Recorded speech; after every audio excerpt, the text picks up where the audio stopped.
Edo nadismaya sa pinakitang ugali ng tatay ni Bianzi, hindi niya akalain na ganito pala ang ugali nito.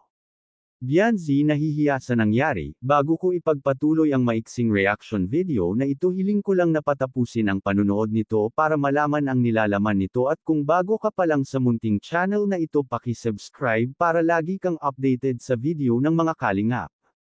At pakisuportahan natin ang ama ng kalingap na si Val Santos Matubang, Ate Edna Vlog at si Kalingap Rab.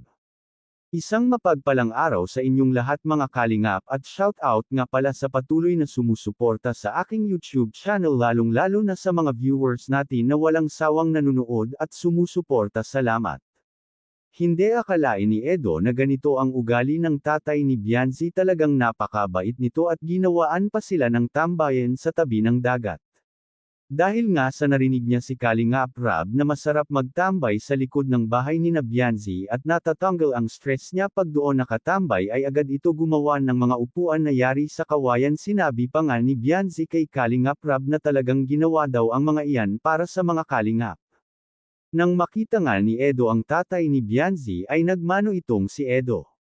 Ngumiti lang ito kay Edo. Naiintindihan naman kasi ng tatay ni Bianzi ang ginagawa nila dahil alam naman nila pampo-good vibes lang ang ginagawa ni Edo at Bianzi. Ang lahat ng iyan ay pinaliwanag na ni Kalingap Rab sa mga magulang ni Bianzi. Kahit nga ang mga magulang ni Bianzi ay natatawa sa kanilang dalawa.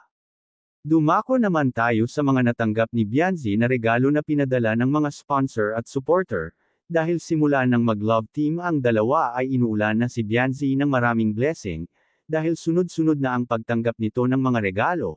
Kahit nga wala pa itong bahay ay kumpleto na ang gamit nila dahil sa binibigay ng mga sponsor. Tunay ngang pagmabait ka ay maraming blessing ang darating sa'yo. Hanggang dito na lang ang update ko mga kalingap. Maraming salamat at God bless sa inyong lahat.